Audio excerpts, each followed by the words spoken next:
Just the two of us. We can make it if we try. Just the two. Hello, everybody. Welcome back to Things I Should Have Said. I am your host, Deandra. And I'm your host, Christy. We have a very, very special guest today. Welcoming James Sullivan, also known to many as Lavert. He is our beloved family member and we value his perspective. So we decided to get his take on a couple of topics for today's episode. But first, before we get into all of that, I'm going to tell you like how we came about, how our relationship came to be. Oh, hi everybody. How are y'all doing? Everybody calls me Uncle Bert, especially the kids that are under me, but I am James Lavert Sullivan. I'm the husband of Christy's sister and Deandra's auntie, Deborah Sullivan. And me and Deandra have been knowing each other since I think 2005 is when I really began to meet her when she was such a young person. And with saying that, meeting her and Christy at the same time, and over time, just getting to love her sister, I began to fall in love with them also, because that's the strong point about family, is that when you love what your spouse or your wife, you love what they love. And my wife really cares about them, so it just overflowed into me as well. But everybody knows me as Uncle Bert. Christy knows me as step brother-in-law, what she usually calls me brother-in-law. And having fun and getting along and growing since 2005. And it's been a great experience and a very pleasurable experience. I can't exactly remember the actual meeting. It was so long ago, but I'm pretty sure you remember. What did you think when you first met Uncle Bert, Mom? I thought Uncle Lavert was cool and just genuine. And he always kind of exuded he was authentic. Like, he was not putting on, he was not being anything. Like, he just always been like that. And I fell in love with that from the get-go, because it's no better feeling than feeling like your sibling got someone that's really there for them, not for the camera, not for the wedding, not for the show. I just like your sister, like, whatever. Right. So I love that about him. And he always been that way, so I love that. What about you, Uncle Bert? What you thought when you first met my mama? Oh, when I first met Chris, I can remember the first time that I met her, and Dee even told me, look, my sister got on her get fine pants, so go in there. And I think she was living in an apartment back there.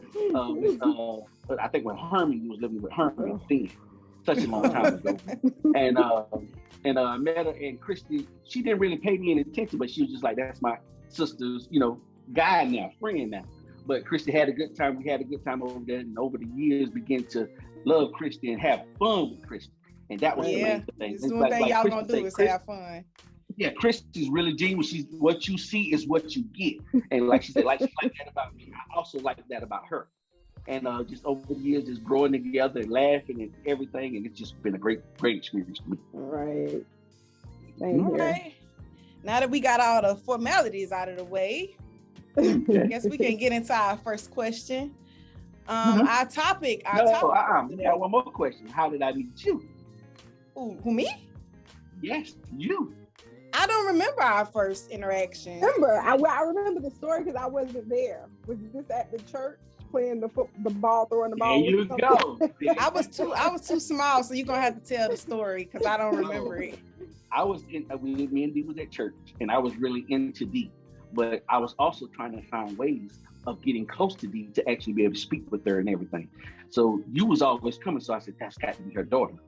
And so I was like, well, I'm going to be very nice to her daughter and try to, get some communication with her daughter and try to get her daughter to really play along and, maybe help me actually get to say some words to her.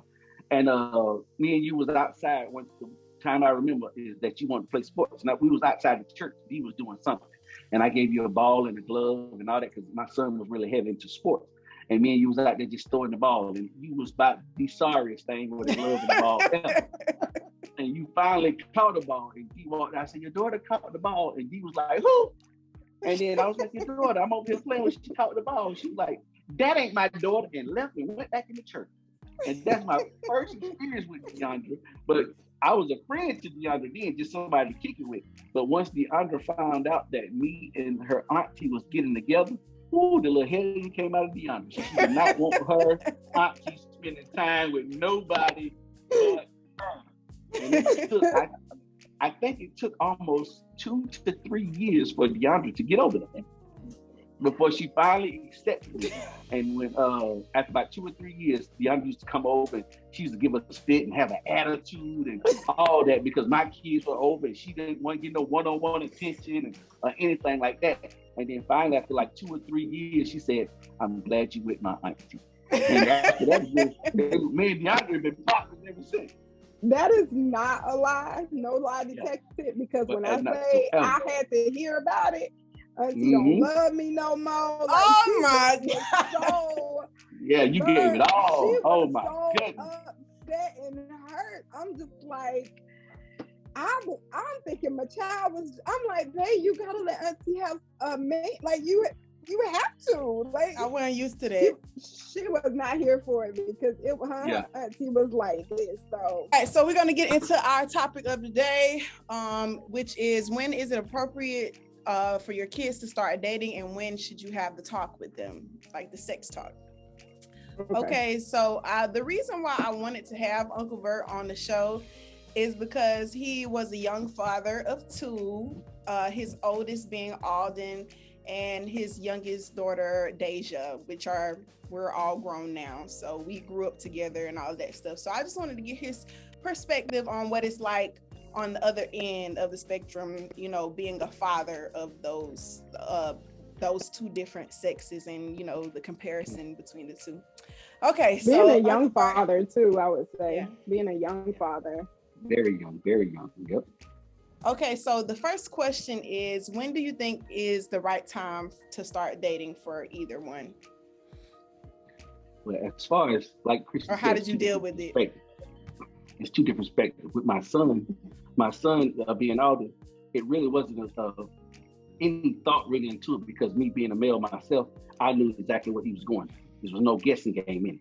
I was glad the fact that he was interested in women, and on that point, I was glad the fact that he wanted to actually date. But certain things that when you say date, when I talked to my son, it was totally different than when I talked to my daughter. My son, it was always, okay, son, you know, do you know this and do you know that, or how you should treat a woman, how you should respect a woman. But being a young age, I know at that time when he was coming up, when he was getting ready to date, he wanted one thing on his mind. It's what he heard about, and it was sex. I'm sorry. Yeah, I'm sorry about being explicit, but that's just me. I am explicit. Keep it real. So, yeah, I got to keep it real. That's the only way people understand. So me telling him, I talked to him about sex and what was going on, what he was feeling, and different things like that. And I know what he wanted because he's not only dealing with me, he's also dealing with what he sees on TV, radio, everything is coming at him in all types of different ways. And not only that, you got peer pressure in a male as well. And so I had to explain all them things to him and understand that it wasn't trying to stop him or say, don't do this. It was also trying to coach him and let him know you got to protect yourself. You got to tell him all the odds and ends of sex, the diseases and everything out there. You have to talk to him about that because one thing that I do know that on both incidents with the male and the female, is sexually transmitted diseases, and you want them to protect themselves because they're gonna do it regardless. Because guess what? I was young at that age too, and everything my mama told me, you know, back then they tried to really scare us from doing it and all that. But as far as all this, it was just like, okay, son, this is it. Here goes some condoms. So it wasn't really like a dating talk, like courtship, hold the door or taking them out, pay for the food. You know what I'm saying? Like that type of stuff. It was just more focused towards the sexual aspect and how to protect yourself. Like protect yourself, like use the condom. Let me show you how to put them on. Do not go without it. Like it was like that type of talk more than. Okay, so why was that part not left out? Like, you know, the whole open the door, because you open auntie door, you open all the women's doors everywhere we go. So why was that not like a part of that, and you know, paying for the food on the first date type thing? And sure, the only thing I told him when he was younger was to make sure you respect women. Now, did I go into the part of opening the doors and all that? I didn't get to that until he got a little older, and I want him to make his own decision as how he wants to treat his woman. Because when you treat the way that you treat your woman or your lady, it's a reflection of how you feel and what you feel deep down inside and what you want to do. I don't want to force nothing on him when he doesn't. But I also want it to be an example. Now, that's the biggest thing. We can tell our kids whatever we want to, but ultimately they're gonna see, what are you doing? You can't tell me one thing and you do the other. So I had to be that example for him to see. But the thing about that, when seeing me, he had to also see that example in other people that he loves and care about too. So that's why we put that on him at a young age, because I talked to him very early. I think he was maybe 13, 14. Oh, wow. When I was having these conversations with him, because I knew what he was feeling. I knew what he was going through, especially when they hit middle school. When he hit middle school, I knew exactly what was going on, because I knew the time, I know the culture, I know what he's feeling. And he got older cousins and, other people that's influencing his life. So I had to show him what's right and wrong, and all him, not just show him, but I had to act that way as well. Okay, so what about Deja? Moving on to Deja, the girls. Totally different. Okay. Totally different. Deja was 6th grade, going to the 6th grade. Okay. So when she started going to the 6th grade, I knew what she was hearing. So I sat her down. I said, "Look, baby," I said, "you growing up, you going to the 6th grade?" She's like, "Oh, very young." "Okay, Daddy." And, I'm going to the 6th grade. Yeah. I say, "Now you're finna hear some different things." I say, "There's no pee, no wee. It's gonna be called dick and pussy." And when I said that to her, her eyes opened like, "Daddy, don't say that." So that let me know she hadn't already heard it. Right. That wasn't her first time hearing it, but I had to explain to her what she's going to hear, what she's going to be hearing, what's going to be going on. I said, so to her, I had to explain to her very young, and I was more explicit to her than I was to all. With Deja, she had to hear it from me first. I am Deja's first boyfriend. I'm her first boyfriend. Now I'm just Alden's daddy.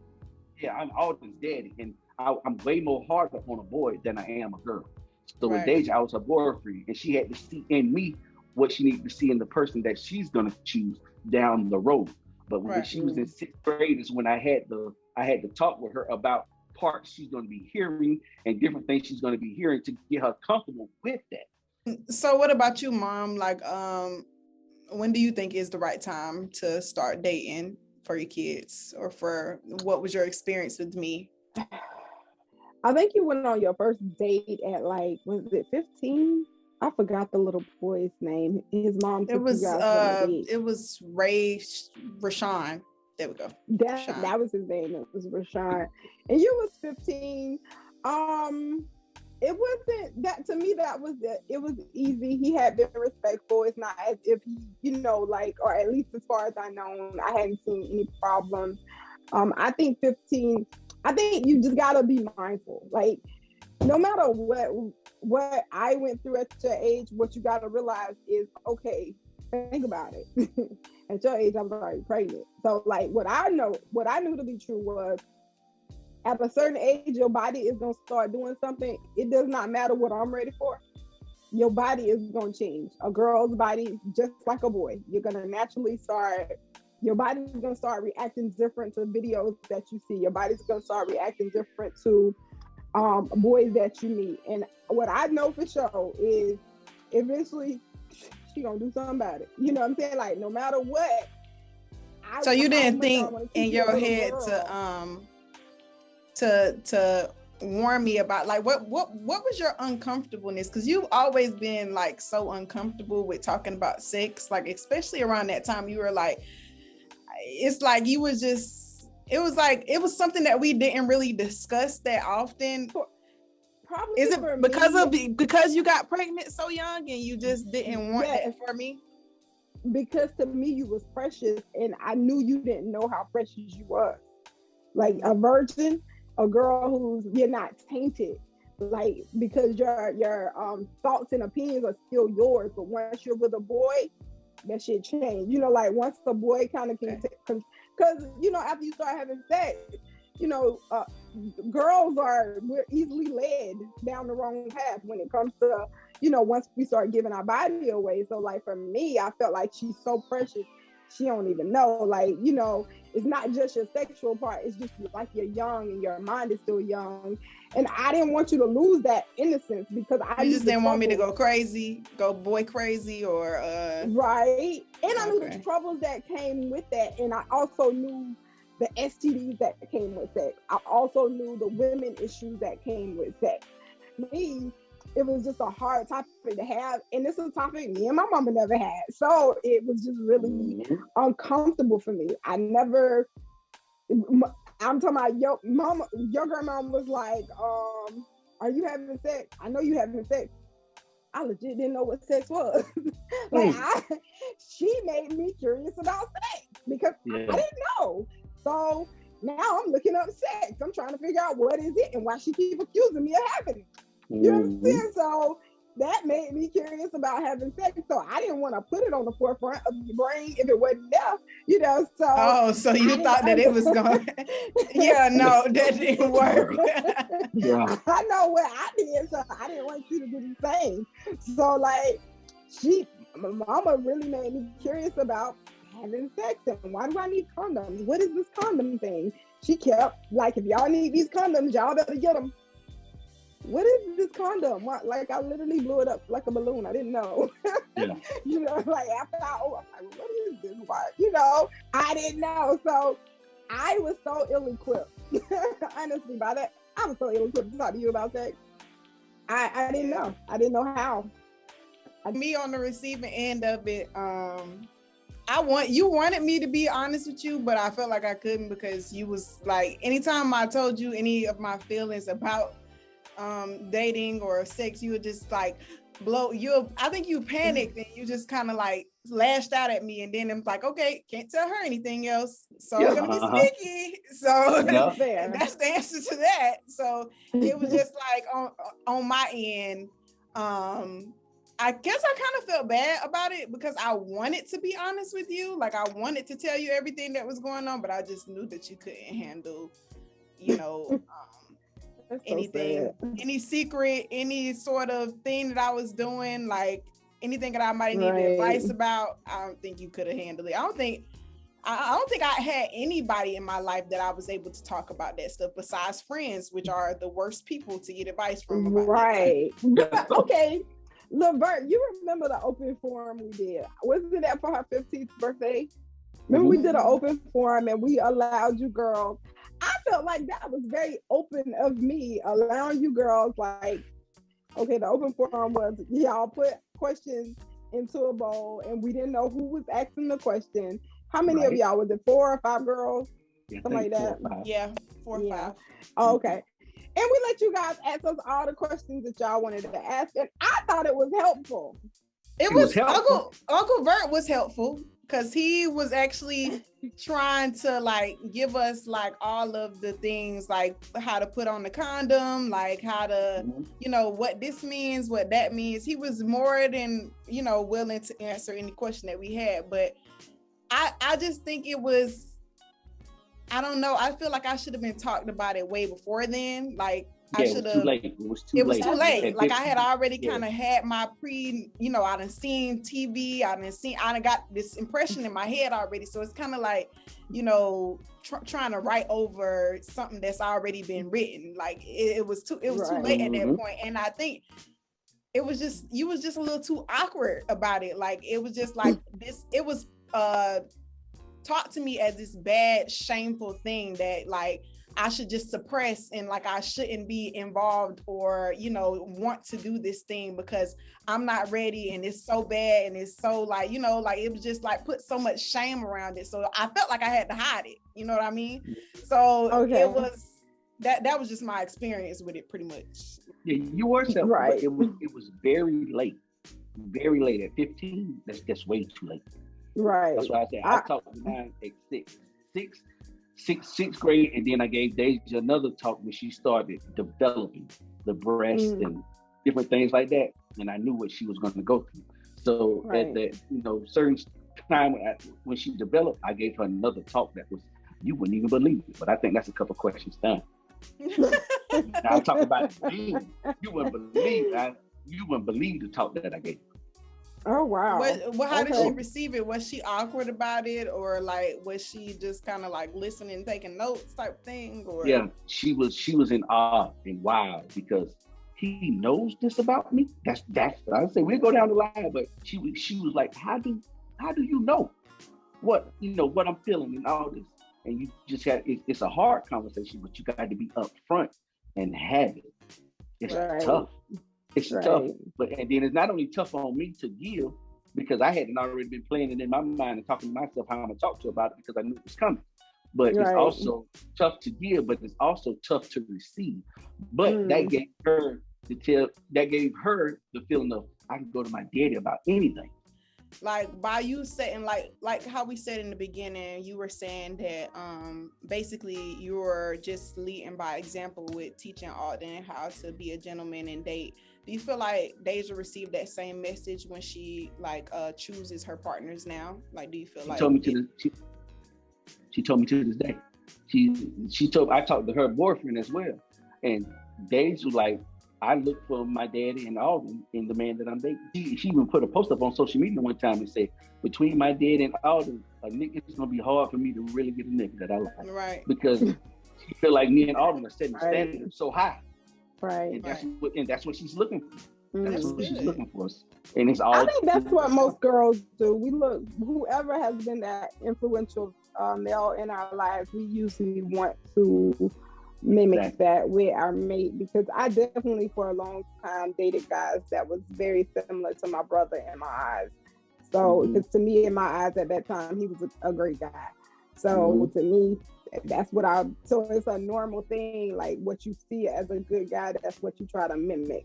I guess I would like to ask questions, I guess because I'm always looking for things from like a young parent standpoint, because I don't feel like mine was so different. But I do feel like being a young parent opposed to an older parent is different. Like when you wait to have kids, you're more mature, you're more patient. Yeah. You could endure way more when you're older. And I honestly would advocate for people to be in their 30s before they have kids, or at least 30 before they have kids, because I feel like you're a little more ready. You lived your 20s.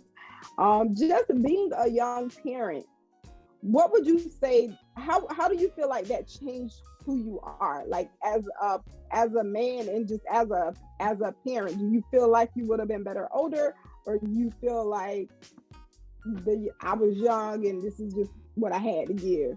No, Alden saved me. Okay. The fact that when I found out that I was having somebody that's going to depend on me changed everything about me. All my cousins were selling drugs and doing different things like that. I knew I could not go down that road because now I have somebody depending on me. Okay. So yes, I was out there, and like you said, I could have been out there in the streets and all that. But once I had Alden, everything about me changed. Everything about me, because I became more mature in a heartbeat, because now I'm looking at this boy in his eyes, and he looking at me, and he's saying daddy. And when you say daddy, you depending on that person to give you what you need in order to get you to a door. And so after that, I quit hanging around with foolishness and fighting and, and all this other stuff, going to, different parties where I know it's going to be fighting and something could happen. Right. Drop all the grudges you have, because guess what? The number one thing to me to this day is coming back home. Let me ask you this. Do you feel like once you had a kid, because for me, this is what happened. Once I had a child as a teenager, for when my interests changed, I don't feel like I was able to relate to people my age anymore, because my life is just different now, because I have responsibility that nobody has. And, at that point I was 16. They didn't have the responsibility that I had, so I didn't even feel, it didn't feel relatable anymore. You know what I'm saying? Because like I took on the role how you did it. Like, she got to rely on me. I don't care what her daddy doing. She's my responsibility. Period. Ain't no if and no buts. You gotta work. You gotta feed this child. This is your baby. That was my thought process at 15, 16. It was no excuses for me. I didn't give myself any. So do you feel like it kind of put you in a space of, y'all my friends and y'all my age, but we don't really have nothing in common. You know what I'm saying? Like, 'cause I gotta go to work after I leave school or whatever. I don't know what your situation was, you getting ready to graduate or what, but I felt like I had to go to work. Like I ain't got time to hang around with y'all. It's truly a balance. You have to really balance. You can't be at every party. You can't be at everywhere, because guess what? Even though that I had Alden, he was not living with me. He was living with his mother and his grandmother. But still, I tried to make time to be over there. But I always had a balance, because I can't be over there every day, and then I do got my friends that I can hang out with as well. Can I hang out with them as much? No. As much, no. Yeah, because to me, I had to go to work, and I played ball, played football, and all that. But it's a balance. You got to give yourself a balance, because if you jump head into it like you're saying you did, you can get burnt out, and you can put yourself in a bad situation. You still got to have. That's probably why I was burned out. By the time she hit 13, I was burned out because I didn't do that. I didn't go to the parties. I didn't have the friends. I had work, I had home, I had my baby. You know what I'm saying? I had school, work, home, my baby. School, work, home, my baby. My mama did not play that. She did not let me, I could take her to grandma. Oh, you didn't have the help at that point. Like, Auntie had left. She was going to Georgia. Not Georgia. She was going to, Auntie went to Georgia for like 2 years, but you didn't really have the option. Shortly after.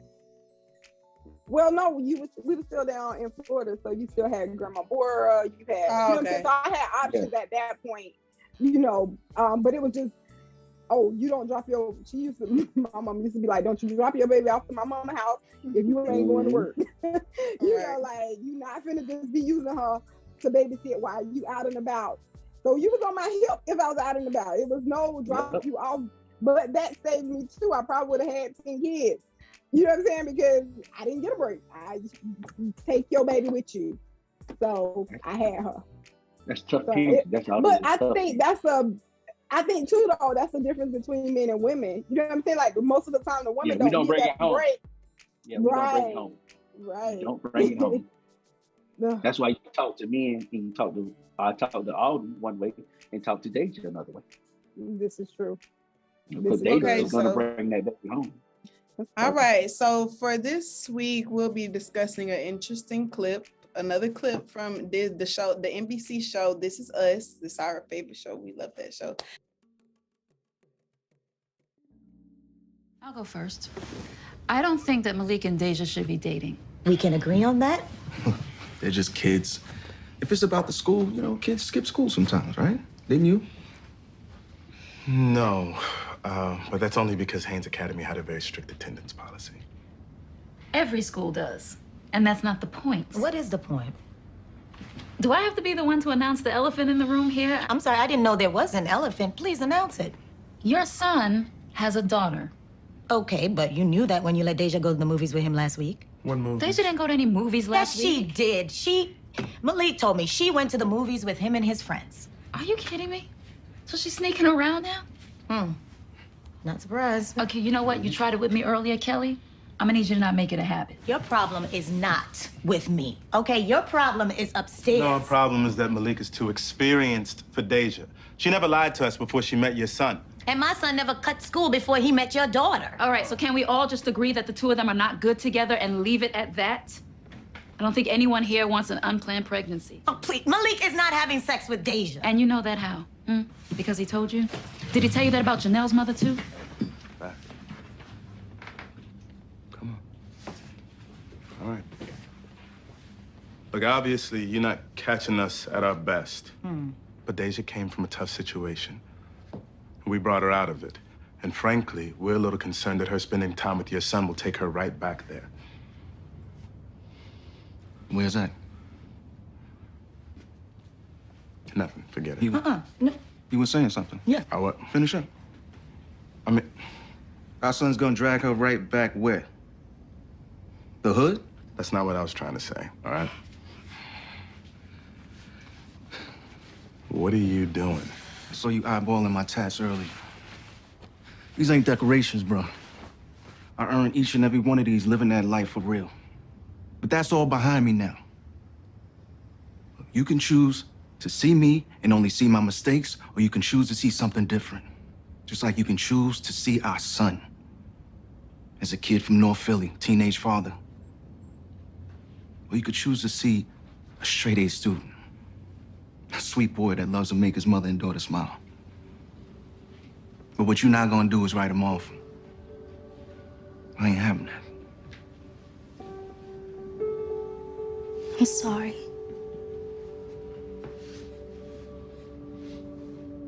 Randall, Beth, I'm sorry I lied. I'm sorry for skipping school yesterday. I'm sorry I disappointed you. Mr. and Mrs. Hodges, I'm sorry for skipping school with Malik, but I am not sorry for liking your son. It's kind of funny that y'all asking this because I'm already dealing with that. One thing, I'm telling you, I'm already dealing with it. But the one thing that I give my daughter is I give her guidance. She ultimately has to make her own decision, especially, like I say, especially with the age now. And I can tell her all the ins and outs and everything about anything that can go on because I've been there. But I give her the pros and the cons.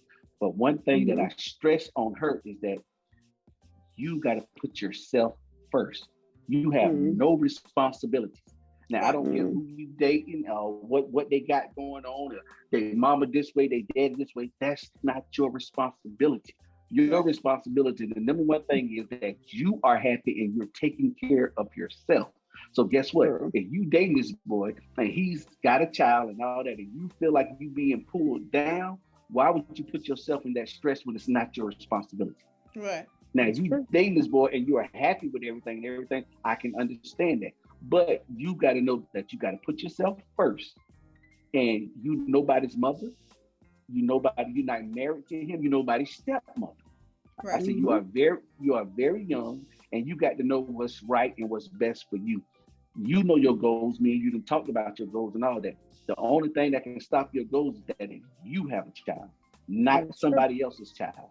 But let me ask you this. I'm saying at a younger age, would you like being at the same age?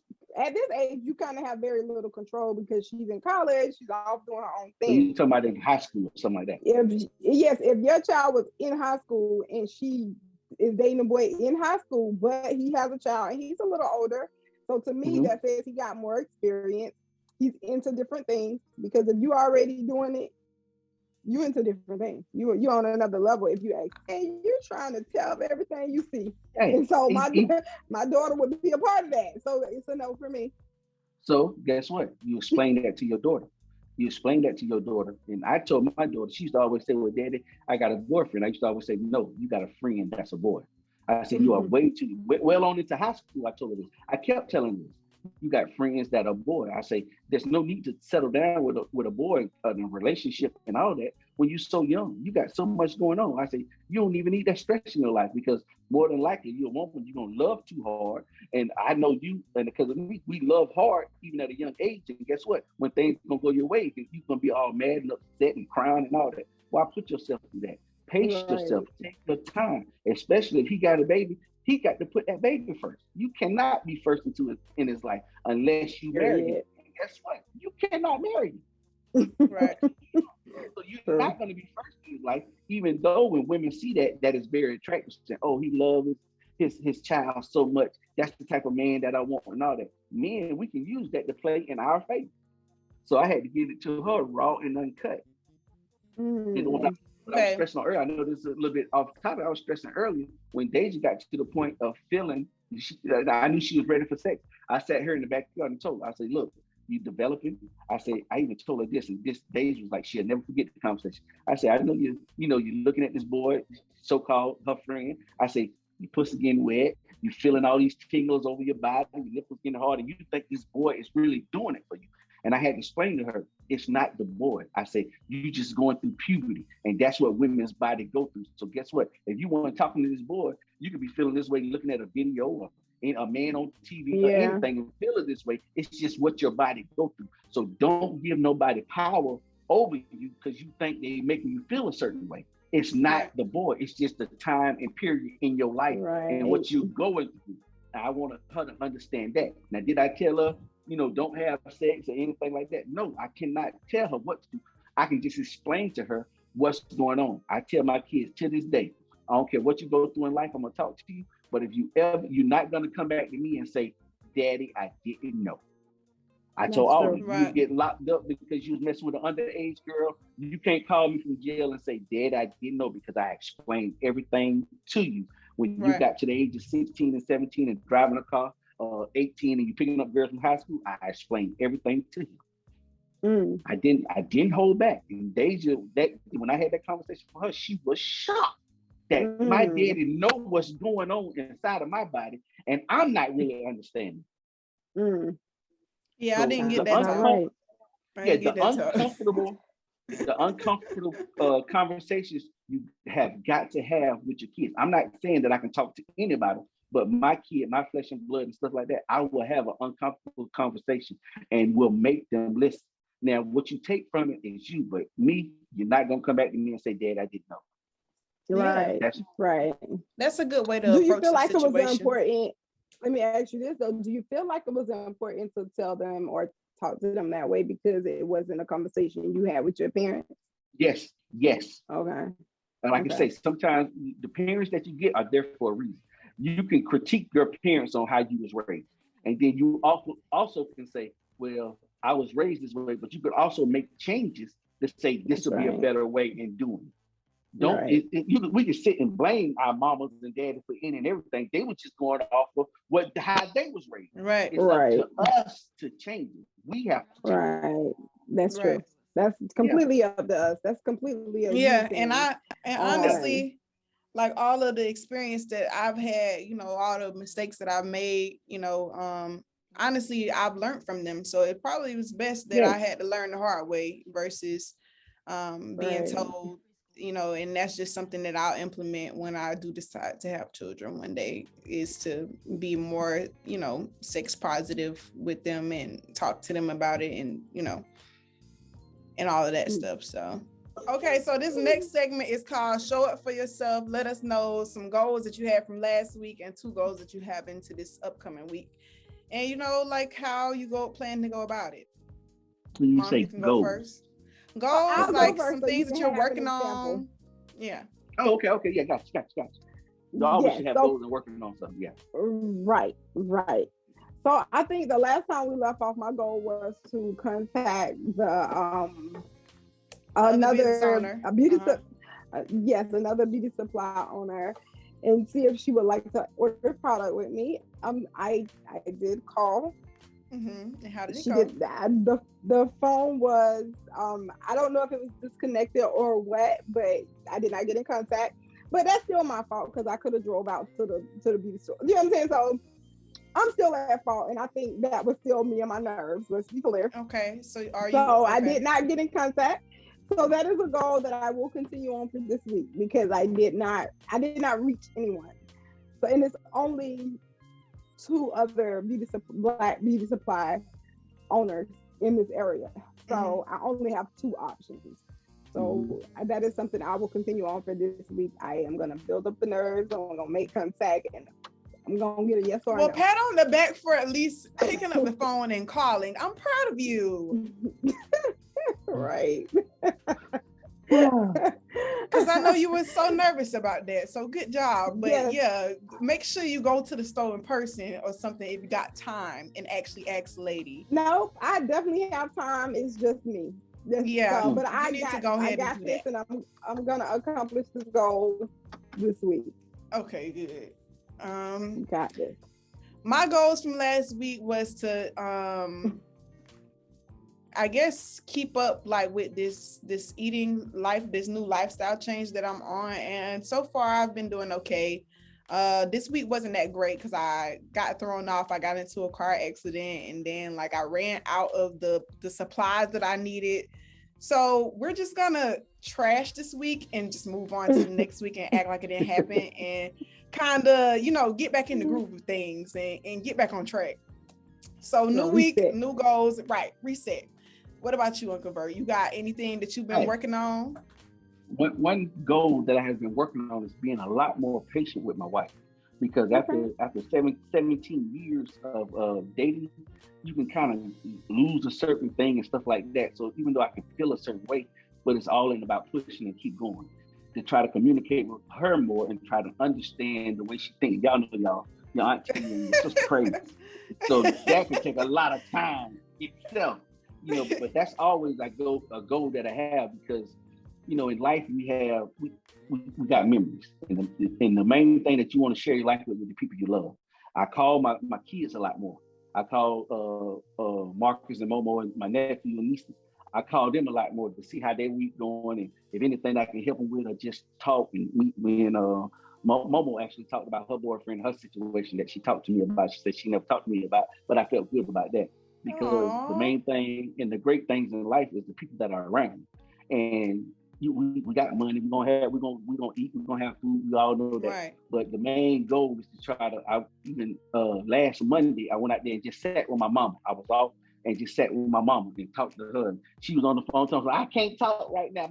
My baby can't see me, you know, different things like that.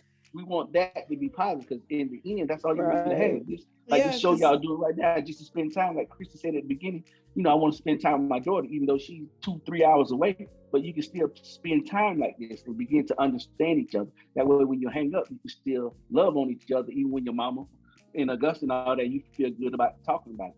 That's what I want to feel. We had the baby, we had all this baby, we had my grandbaby here, and that was a time, you know, Dee had an awesome time with that. And, you know, that was the time because she reminded me just of all that he was with. So the goal is now just try to make family strong and talk and love, because you never know when your last day might be. Yeah, we on borrowed time, baby. So hey, from the time you're born, you're dying. Yeah. From the time that you were born, you're dying. So guess what? The people that you love and you care about, them the ones that you talk to. I'll be brutally honest, you know, with anybody that I talk to, especially talking about anything. And I try not to hold back. Me and Kristen had a conversation a couple of weeks ago. And me and Kristen, you would have thought we were arguing like we were mad.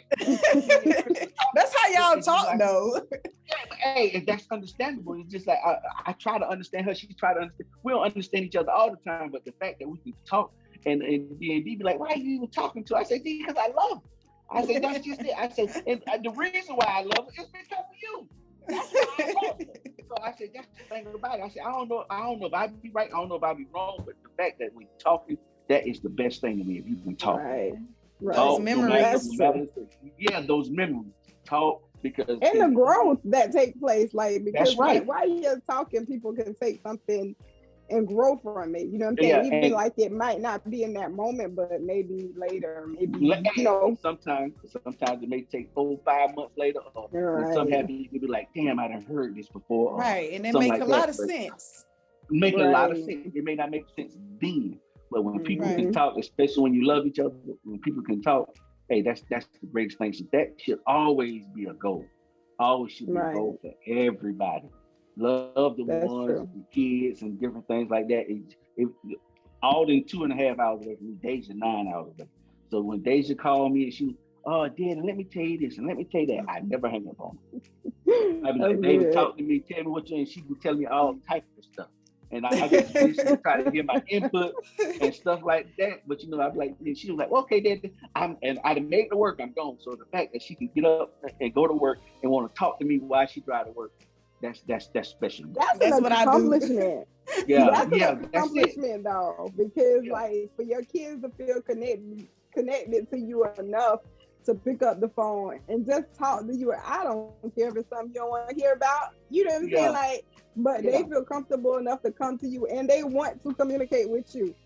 Right. That's an accomplishment. A lot better than Alden, I can tell you that. Alden called me and Dad, how do I handle this? What's his credit card? It's about business. And, business. Like, took him to a Dad, you got to come up to Charlotte and teach me how to cook on the grill. Every time I talk to him, he want to learn something, a game. Right. I still take it as love. Yeah, I still take it as love. I was like, this boy here, he was gonna want me to come do something for him. Right. So, that's good. but because that's what I be doing too. I be calling my mama. She be like, oh, it's just DeAndre. She don't want nothing. You're right. I don't want nothing. I just want to sit on the phone and talk. Yeah, just to see what's going on in your life. And I do my mama like that more too. And she be hollering at these game shows, Price is Right. I'm talking to her. Girl, that macaroni don't cost that much. And she come back right to the phone, you know. And I love that because I'm spending time with my mama, even though I'm not there. I'm spending time. Right. So that's the goal, is to really basically spend more time with your family, like make time for it. Make time. Right. Make time. Right. That's right. That's the message. Yeah, make time for the people that you love, especially when like you said, you got some people you can stop calling and anything like that. They ain't gonna miss you. But like you say, your mom and them calling, your daughters and stuff like that, your sister. Hey, just make time. You ain't nobody say, girl, what you doing today? How you doing? Just talk. Y'all do that a lot. You, DeAndre and Christians, you know, And Deborah, y'all do that a lot. And like I said, my sister, I've been trying to call her, she work a lot, but I call her too. And maybe we're dealing with, I went to go see my dad as well. And that's hard. And hey, y'all, let me tell you this story. I went to go see my dad. I said, I had been thinking about it. I'm gonna go see him. I went up there. He took me around that nursing home and was telling everybody, hey, y'all, this is my son. This is my son, y'all. I was in my mind, I was like, hey, how y'all doing? Such. But in my mind, I was like, nigga, when this was when I was 7 years old, I was looking for your you want to bring me up and you in the nursing home want to take me here. Right. This is my son right here. This is my son. I'll shout out our socials. My mom's social is My Infinity Beauty Bar. On Instagram, and her Facebook page is the same. My Instagram is DeLaKay, TheeLakayWay. And our special guest, we lost him, but we were so thankful that he was able to join us. Thank you, Uncle Bert. We really appreciate you stopping by. I'm going to tag your socials in the bottom, your Instagram or something like that, your TikTok, something like that. And yeah, remember to lead this week with love and light and have the day that you deserve. I am your host, Deandra. And I'm your host, Christy. And this is Things I Should Have Said. All right. Bye, y'all.